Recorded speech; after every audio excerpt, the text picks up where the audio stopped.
그래서 우파니샤드는 종교에 대한 일대 핵심인 동시에 그것의 완성이기도 하고 베다를 계승했으면서도 동시에 반베다적이다.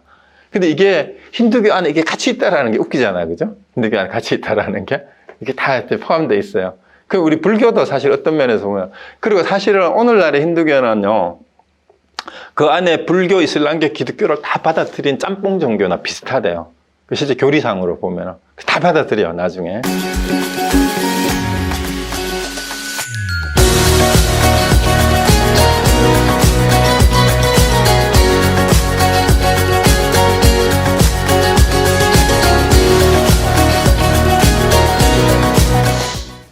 네, 안녕하세요. 반갑습니다. 안녕하세요. 네, 여기. 네, 반갑습니다. 네, 2주 동안 잘 지내셨습니까? 이제 날씨가 많이 좀 따뜻해진 것 같습니다. 오늘 이제 인문학으로 보는 불교 5번째 시간인데요. 오늘은 부처님 생애에 대해서 말씀을 드리도록 하겠습니다. 보자.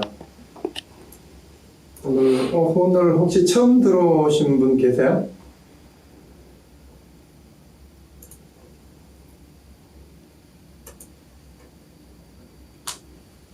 네, 계속 들어오셨던 분들이시군요.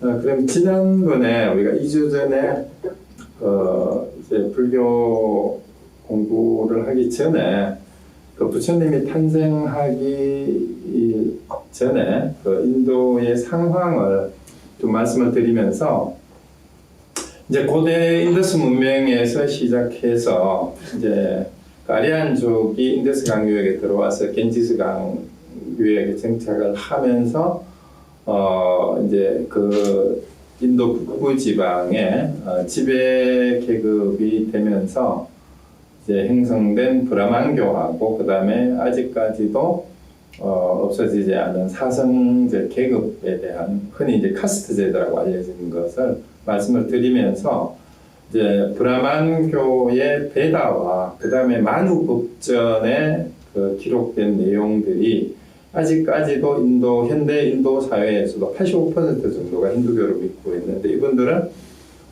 이 힌두교의 경전이 이제 초기 경전이 이제 베다인데 베다에서 규정된 그 사생 계급 제도를 그대로 아직도 지키고 간섭적으로 이제 하고 있어서 굉장히 이제 문제가 되는 게 많다라는 얘기를 했고요.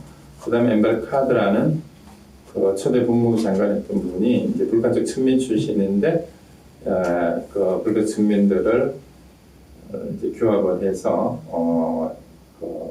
이제 계급 제도에 대한 제항을 하면서 불교로 개정 운동을 하고 그때 지난번에 말씀을 안 드렸는데 그 계급 제도를 규정한 상징적인 법전이 만우법전이기 때문에 만우법전을 불태우는 그런 시위를 하기도 하고 그랬을 정도로 이제 아주 심각한 게 이제 사생 계급 제도입니다. 그래서 그러한 것이 이제 그 부처님 탄생하기 한 2600여 년 전에 그 인도 사회를 지배했던 거고, 그다음에 그러한 브라만교에 대한 그 지나친 제사의식에 대한 그 강조하고, 그다음에 업과 윤회설을 결국은 그 사생 계급 제도를 유지하는 일종의 이데올로기처럼 그렇게 이제 사용을 함으로써 많은 그 이제 수드라 계급이라든가 부가직 선명들이 그 억압을 받는 그 후실이 되기도 했다. 이제 이 말씀을 드렸었습니다. 그리고 이제 거기에 대한 반발로 이제 브라만교 내부에서도 우파니샤드 사상가들이 제사의식을 비판하면서 내면의 성찰을 강조하는 그런 이제 사상가들이 등장을 했고, 또 이제 또 한편으로는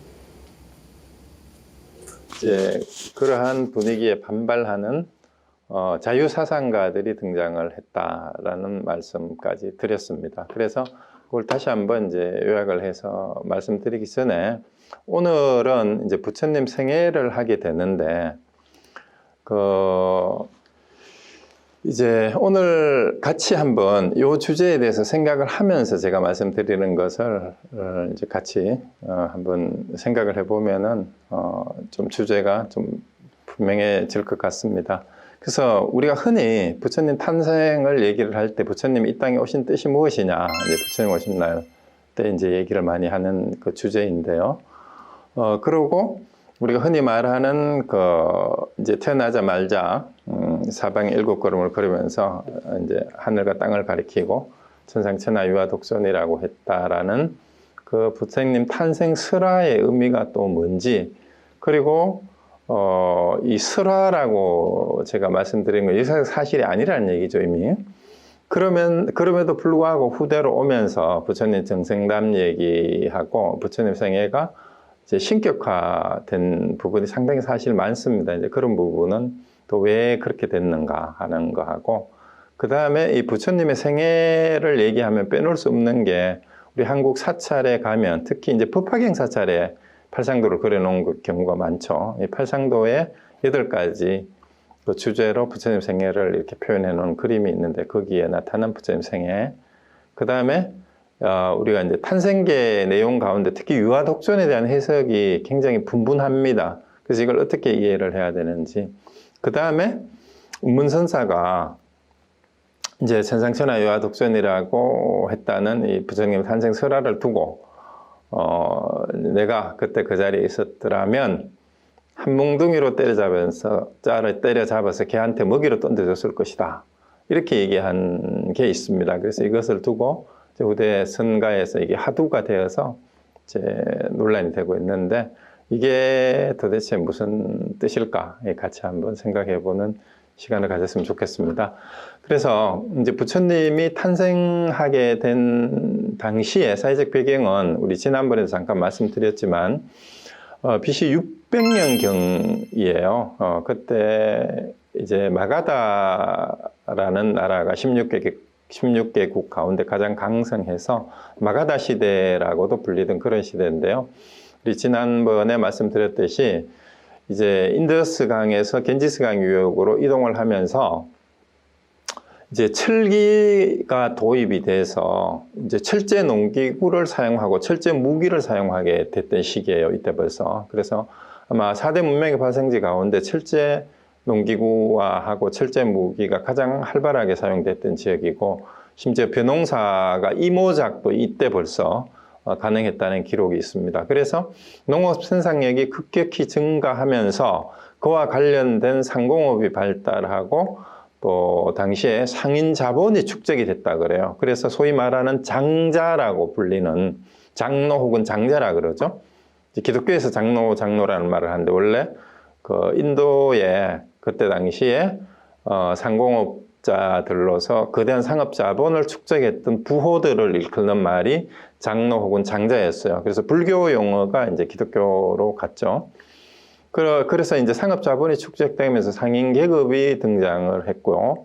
그 다음에 도시가 발달하면서 도시국가가 형성돼서 이제 16대국이 이제 형성이 되면서 서로 대립하면서 정복 전쟁이 이제 계속해서 끊임없이 일어나던, 마치 중국의 그 전초 전국시대와 유사한 그런 상황이었다고 말씀드렸습니다.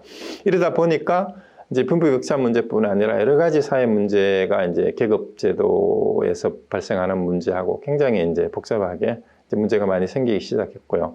또 한편으로는 이제 농업 사회에서 제사의식을 중심으로 그 제사장으로서의 권위를 지키던 브라만들의 지나친 그 제사의식에 대한 그 강조에 대해서 이제 도시가 발달하고 상공업이 발달하면서 여기에 대한 비판의식이 생기기 시작했어요.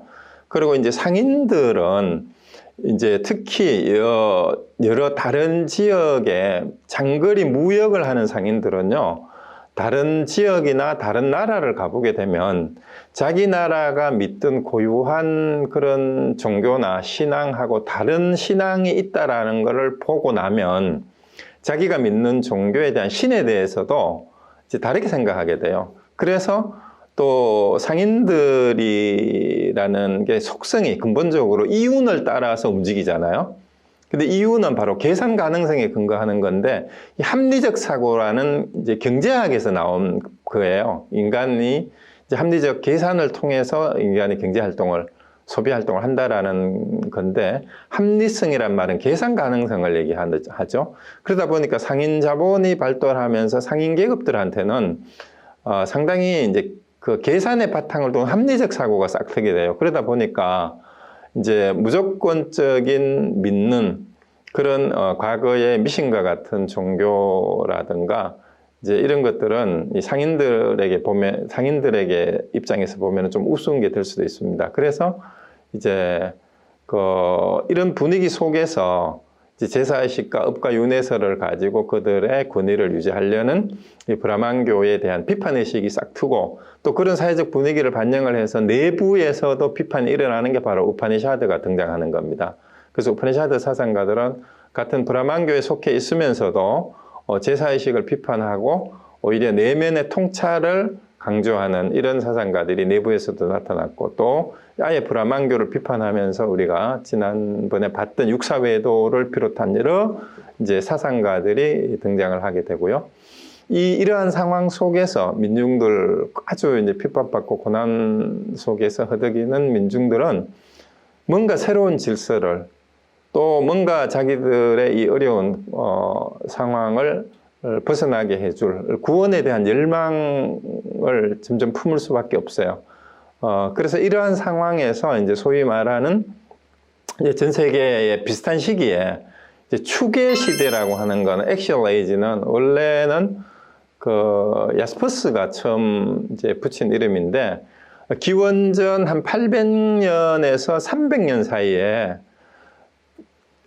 전 세계에 가장 중요한 사상이 등장했던 시기인데 바로 그리스라든가 그 다음에 이스라엘, 그 다음에 중국, 인도에서 요즘 말하는 이제 고대 종교와 중요한 사상들이 그 당시에 다 등장을 하게 됩니다. 그래서 이 시기에 등장했던 서양의 그 사상이 이제 소크라테스나 플라톤, 그 다음에 중국의 이제 공자, 노장 사상가, 이런 제자 백가들 사상, 인도의 그 힌두교하고 불교 같은 것들이 이 시기에 다 등장을 했는데 이 축이라고 하는 말은 무슨 뜻이냐면 중심이라는 뜻이에요. 그때 등장했던 사상들이 현재까지도 세상을 이끌어가는 중심 사상이 되었고 그러한 사상이 등장한 시기를 이제 추계 시대라고 이렇게 얘기를 합니다. 근데 사실 칼 야스퍼스는 참 재미가 있는 거예요. 우리는 역사가 계속 발전하고 진보해 왔다라고 얘기를 하는데 야스퍼스는 인간 역사에서 진보란 없었다.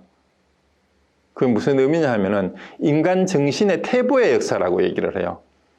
그래서 인간 정신이 가장 더 높았고 고양됐던 시기가 바로 그 추계 시대예요. 기원전 800년에서 300년 사이에 그 정신이 가장 뛰어났었는데 지금까지 동서양을 막론하고 그 시대의 성인들만큼 뛰어난 사상가가 없고 계속 정신은 퇴보해 왔다라는 거죠. 실제로 지금도 그렇잖아요. 2600년 전에 부처님 얘기를 지금도 얘기하고 있어요. 사실은 더 나아진 것도 없습니다. 서양은 소크라테스나 예수님의 가르침이, 그 다음에 중국에서는 여전히 노장사상과 공자의 가르침을 능가하는 그런 사상가가 없어요, 사실은.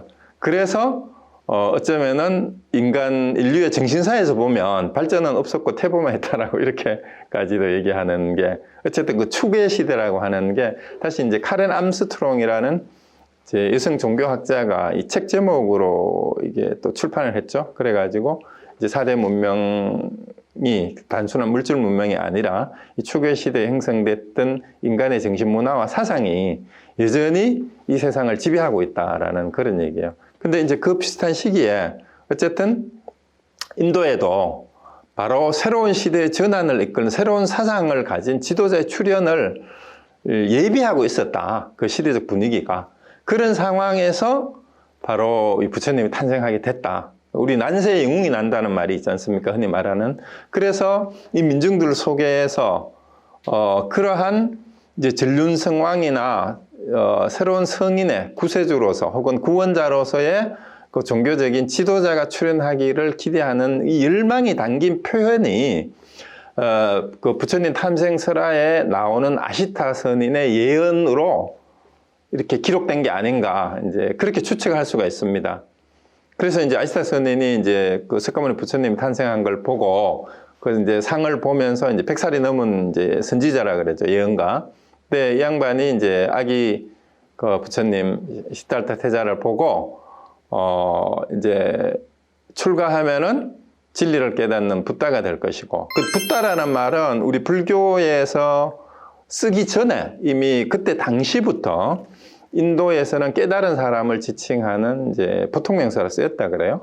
그리고 세속에 있으면, 출가하지 않고 있으면은 나라를 구원하는 전륜성왕이 될 거다고 예언을 했다라고 이렇게 기록한 것은 뭐 사실인지 아닌지 알 수 없지만, 그때 당시에 시대적 상황에서 그 많은 사람들이 그 열망하고 있었던 정말 진정한 지도자의 영웅의 출현을 기대한 그런 기록이 아니었나, 이렇게 이제 추측해 볼 수가 있습니다. 그래서 이런 상황 속에서 부처님이 이제 탄생을 했죠.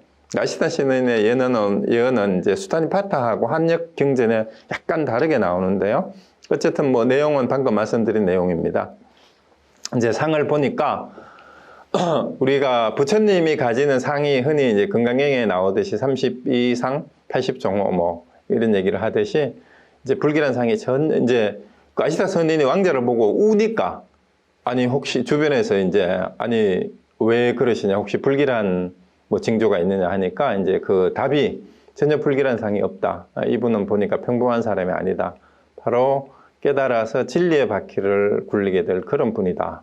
그런데 자기 나이가 많아가지고 그러한 성인이 깨달은 것을 보지 못하고 죽게 되는 것이 슬프다라고 이렇게 얘기했다는 얘기죠.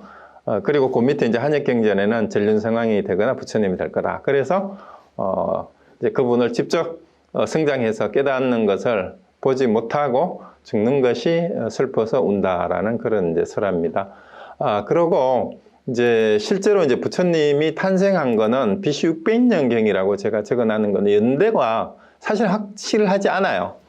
구체적으로 실제로 언제 몇 년에 태어났는지는 알 수가 없습니다.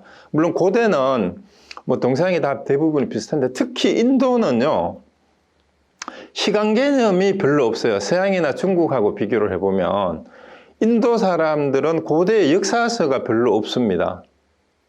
역사의식을 가지고 기록한 게 별로 없어요.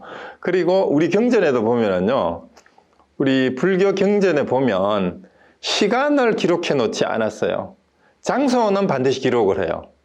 어느 때 어느 성에서 어느 기원정사에서 뭐 기수국 고덕원에서 어느 때 뭐 영산해상에서, 이런 말은 장소는 적어 놓는데 이 구체적으로 몇 년도 뭐 몇 월 달인지는 안 적습니다. 근데 중국은 고대부터 반드시 연도를 적어요.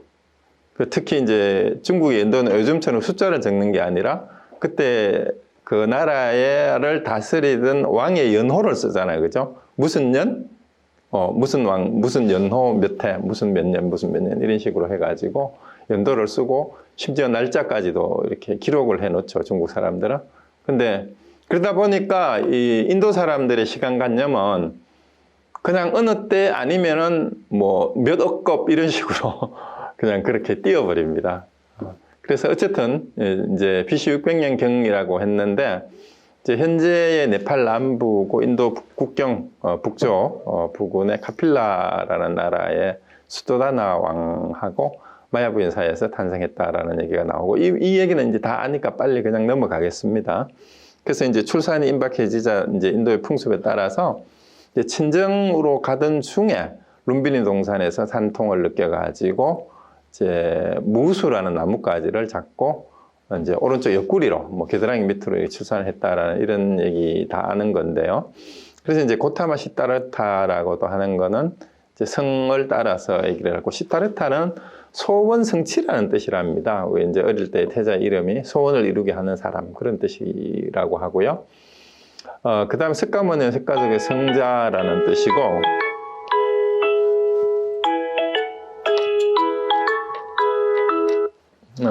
그리고 산스크리트로 거기 그 이제 무수나무가 아소카라고 돼 있죠. 우울함이 없다라는 뜻이기 때문에 무수나무라고 이렇게 얘기를 하는데, 이 부처님하고 관계되는 나무가 세 가지가 있죠. 그죠? 3대 성목이라 그래서 무수나무, 깨달음을 얻었던 보리수나무, 마지막에 열반에 드셨던 사라수, 이렇게 해서 3대 성목이라고 얘기를 하는데, 어쨌든 그렇게 해서 하여튼 나무 밑에서 태어나서 나무 밑에서 깨닫고 나무 밑에서 돌아가셨어요.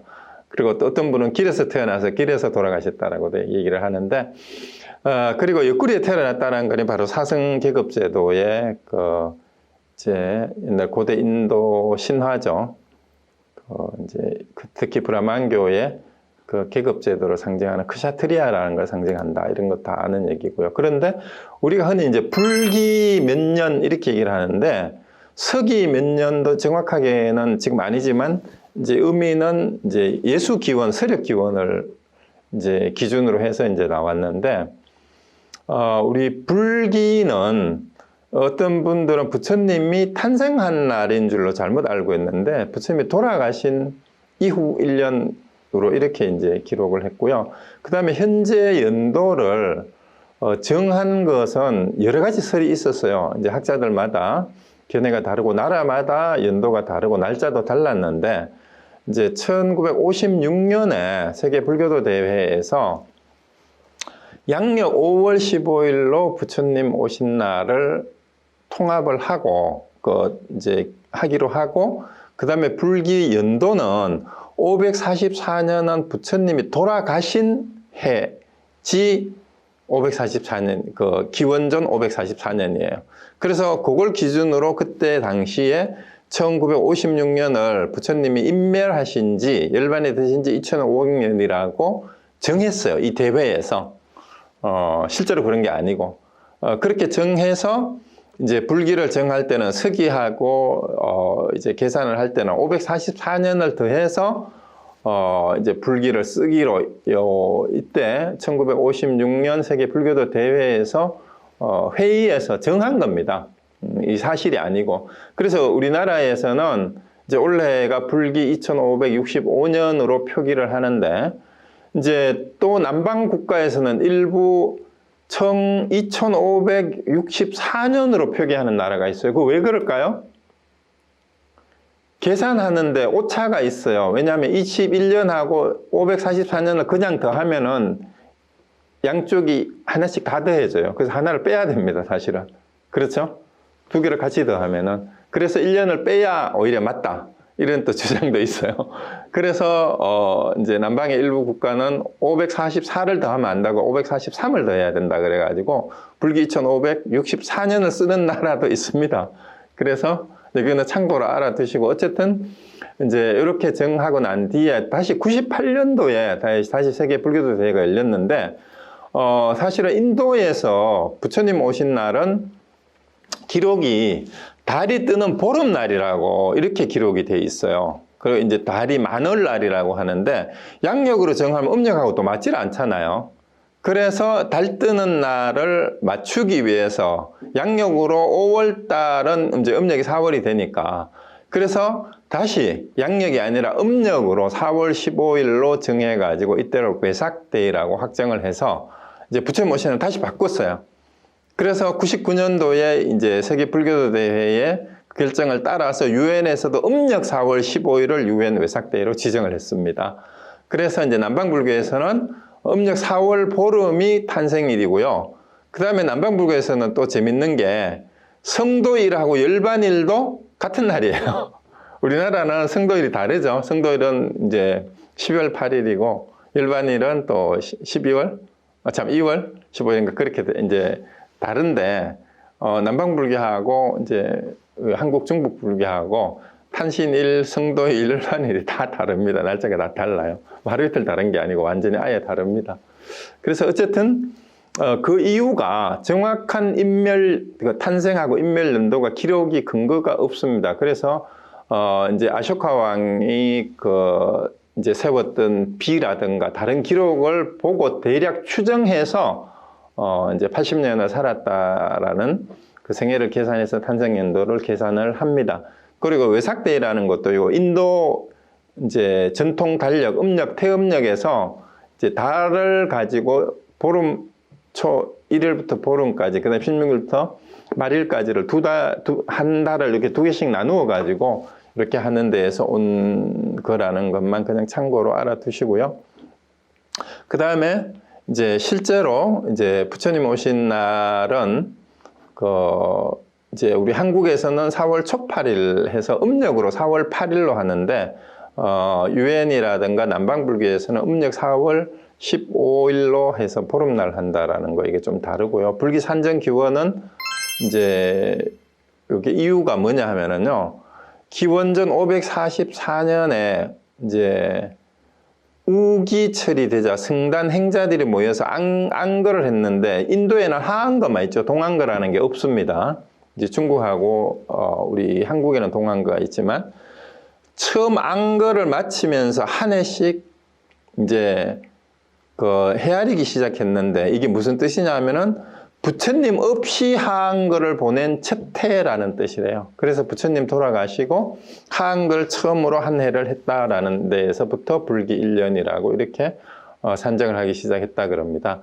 그래서 부처님 탄생 연도는 결국은 우리가 쓰는 불기에다가 부처님이 80년 사셨다 했으니까 80년을 더하면 이제 2645년 전으로 그냥 이제 추정이 됩니다. 그래서 BC 645년으로 이제 하자는 설이 그냥 이제 대회에서 합의가 돼가지고 이렇게 쓸 뿐이고, 실제로는 정확한 연대는 알 수가 없습니다. 대략 이 북은 언제쯤 사셨다라는 것만 얘기가 되고요. 그 다음에 한국에서는 이제 아까 말씀드린 초팔일은 탄생일은 4월 8일로 하고, 그 다음에 출가일은 2월 8일, 성도절은 12월 8일, 그 다음에 일반절은 2월 15일로 다 다릅니다. 근데 이게 실제로 4대 명절이라 그랬는데, 실제 우리 한국의 불교 신도들은 최고 명절을 이제 4월 초 8일, 두 번째 명절을 뭘로 여깁니까? 한국 불자들은? 이게 없죠? 백중이라 그래가지고 우람분절, 7월 보름날 절에 제일 많이 갑니다. 아마 조산들 천도제 한다 그러고 이럴 때 백중, 절에 안 가던 분들이 4월 초 8일 부처님 오신 날 등달로 가고, 그 다음에 백중 때 조상들 천도제 지내러 간다라고 얘기하는 분들, 1년에 2번 간다는 분들 많습니다. 그래서 한국은 4대 명절이 아니라 2대 명절이 부처님 오신 날하고 이 백중날이 돼버렸어요. 근데 그것도 이 불교에서 하는 우람분절하고는 좀 의미가 많이 달라진 어떤 조상 숭배 전통과 결합된 그런 이제 풍습이라고 볼 수가 있습니다. 자, 그 다음에 이제 팔상도는 우리 이제 아까 말씀드렸듯이 석가모니 부처님의 일대기를 이제 그린 8폭의 그림인데요. 보통 팔상전이나 영산전 같은 데에 이제 법화경을 주 경전으로 하는 그런 사찰에 많이 이제 모셔져 있고요. 우리 한국 사찰에서 제일 유명한 이제 불교 그림 2가지를 꼽으라면 바로 팔상도하고 이제 또 하나가 시무도라고도 하고 이제 들 수가 있죠. 근데 이제 팔상도는 여기 8개의 도설천에서 이제 내려오는 그런 도설레이상, 룸비니 동산에서 이제 탄생하는 비람강생상, 그 다음에 사문유관이라 그러죠. 이제 동서남북 사대문에 나가서 이제 배고픈 사람, 늙어서 병든 사람, 늙은 사람 이제 수행자를 보고 출가 동기가 됐다라고 하는 그거를 나타내는 거. 그 다음에 출가하는 유성출가상, 서산수도상하고 이제 보리수 아래에서 이제 마라의 항복을 받는 소아항마상하고 이제 처음 초전법륜을 펼쳤다고 하는 녹야전법상. 그 다음에 열반에 드시는 쌍림 열반상. 이 8폭으로서 부처님의 그 일대기를 압축을 해놨는데, 이 한 폭 한 폭 안에 사실 이 그림이 좀 화면이 작아서 잘 표시가 안 날 것 같은데, 이제 그 하늘에서부터 이렇게 내려오는 그림이, 한 그림에 이야기가 한 서너 가지가 다 담겨 있습니다. 요 스토리들이 이렇게. 요 지금 보시는 그림은 통도사 영산전 팔상도인데요. 아마 보물로 이제 지정된 그런 그림입니다. 여기 8폭. 지금 그냥 화면으로는 구분이 잘 안 되는데요. 실물을 보고 이제 부처님의 일대기를 알고 이 그림을 보면 굉장히 재미가 있는데, 오늘은 그냥 이런 그림이 있다는 것만 소개를 해드리고, 나중에 혹시 뭐 이제 다시 공부할 기회가 있는지 모르겠습니다. 이 정도로 하고,